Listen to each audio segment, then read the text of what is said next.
ငွေစေဖြတ်လို့သူတွေကို JC မြန်မာ Ministry ဆိုတဲ့စေပြတ်စခန်းကနေ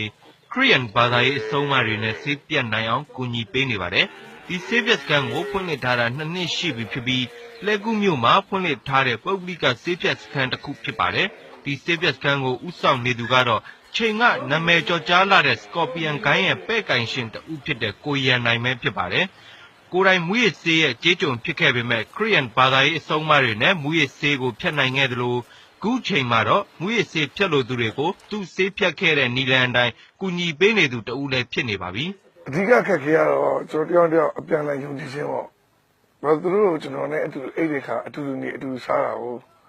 အဲ့တော့သူတို့ကျွန်တော်ယုံကြည်ခြင်းလိုအပ်တယ်။သူတို့ကလည်းအမိဘကိုဆွန့်ပစ်ပြီးကျွန်တော်နဲ့အတူလာနေရတာ။သူတို့ကလည်းကျွန်တော်ယုံကြည်ဖို့လိုအပ်တယ်။အပြန်လိုက်ယုံကြည်ခြင်းနဲ့ကျွန်တော်တို့တည်ဆောက်တယ်။ပြီးသူတို့ဘာမှအခက်ခဲဆုံးပြဿနာကဘာပြောကျွန်တော်အားလုံးမှာလူစွဲတိုင်းပဲဗီဇာဆိုးတွေရှိတယ်။ညင်ဆိုးတွေရှိတယ်။အဲ့ဒီမှာစေတနာဖြစ်တဲ့ခါကျတော့ automatic ပေါ့ကျွန်တော်တို့ပြုပြင်ပြောင်းလဲပြီးတဲ့ခါကျတော့သူတို့ရဲ့အဆိုးတွေကိုပြင်ပြီးတဲ့ခါမှာသူတို့ဘက်ကလည်း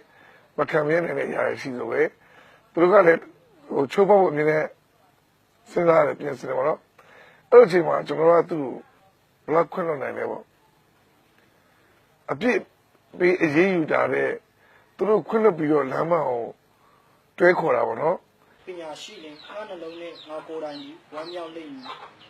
သူ့ရဲ့ကုသနည်းဟာစေးပွားတဲ့ခရီးယန်ဘာသာရေးအဆုံးအမတွေစူတောင်းဝတ်ပြုမှုတွေအပြန်အလှန်ဆွေးနွေးတာတွေကိုအဓိကထားပြီးကုသပေးတာဖြစ်ပါတယ်။ဆေးဆွဲနေသူတွေကိုပြန်လည်ထူထောင်ရေးအဖြစ်စိုက်ပျိုးမွေးမြူရေးလုပ်ငန်းကိုလည်းတင်ကြားပေးပါတယ်။ခုဆိုသူဆေးဖြတ်ခဲ့တဲ့သူအယောက်50ကျော်ရှိပြီလို့သိရပါတယ်။မွေးဆေးဖြတ်ဖို့ရောက်လာတဲ့သူတွေကိုသုံးဆွဲတဲ့ဆေးမျိုးစားသုံးဆွဲတဲ့ပမာဏစတာတွေကိုအရင်မေးမြန်းရသလိုဆေးဖြတ်ချိန်မှာဆေးမျိုးစားနဲ့ဆေးပမာဏပေါ်မူတည်ပြီးကွဲပြားမှုတွေရှိတယ်လို့ကိုရန်နိုင်ကပြောပါတယ်။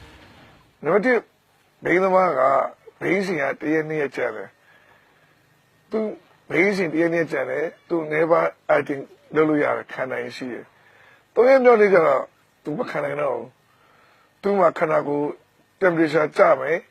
temperature တက်မယ်သူစိတ်စဉ်းစားဖြစ်မယ်သူတောင်းတတယ်လိုချင်တယ်ရုန်းကန်တယ်တွားချင်တယ်အဲ့ဒီမျိုးကသူ့ကိုကမင်းပြန်သွားလေ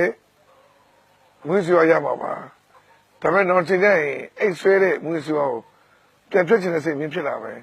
တက္ကသိုလ်ကျောင်းသားဘွားကစတင်ကယာဘမူရစေးကို10နှစ်လောက်သုံးဆွဲပြီးတနေ့ကိုယာဘအလုံး30လောက်ထိသုံးဆွဲခဲ့တယ်လို့သူကြိုက်နှစ်သက်ခဲ့တဲ့ပြိုင်ကားတွေကိုပေါင်ပြီးယာဘစေးဝယ်ယူသုံးဆွဲခဲ့တဲ့အနေအထားထိမူရသားကောင်ဖြစ်ခဲ့တဲ့ကိုကောင်းစံလင်းကတော့အခုဆိုရင်စေးပြတ်ဖို့စ조사နေပြီဖြစ်ပါတယ်ကျွန်တော်အရင်ယူသွတ်တဲ့ကားတွေလည်းကျွန်တော်ပေါင်ပြစ်တယ်ကျွန်တော်အရင်ရှိတဲ့အမေကိုလည်းကျွန်တော်ပိုးစိုးတဲ့ပတ်စံတော်တော်ပြောခဲ့ဗျကျွန်တော်တိုက်လို့ချင်တာကတော့မွေးစေဘွားတော့မကောင်းဗျမလုပ်တာအကောင်းဆုံးပဲပေါ့ဗျာနောက်ဆုံးဘယ်လိုဖြစ်လဲဆိုတော့ယုံကြည်မှုတွေအဓိကတော့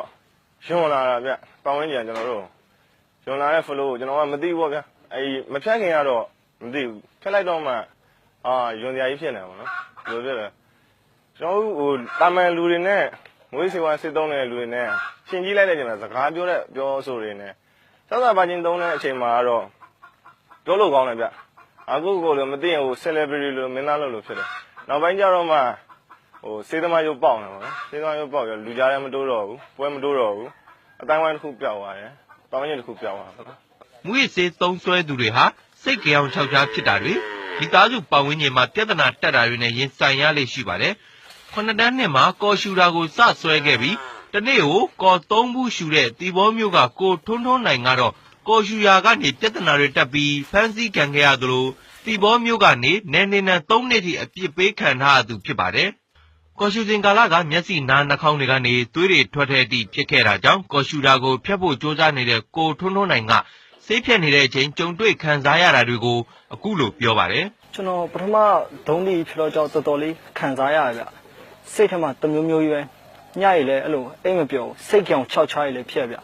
ပတ်ဝန်းကျင်ကနေကျွန်တော်ခင်မင်ဘူးတဲ့သူတွေရဲ့အတန်တွေကိုပဲအများနဲ့ကြားနေတုံးတဲ့ခေါင်မောင်မတုံးတဲ့ခေါင်မောင်အဲ့လိုအတန်တွေကြားနေဗျ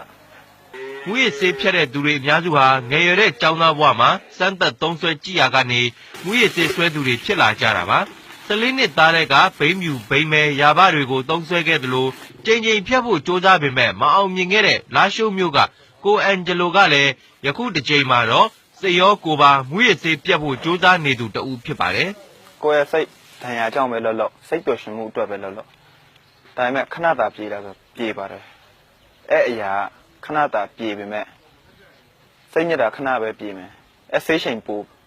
စိတ်ရှိန်ပြန်ကြပြီးစိတ်ရှိန်ပြေးတဲ့အချိန်မှာ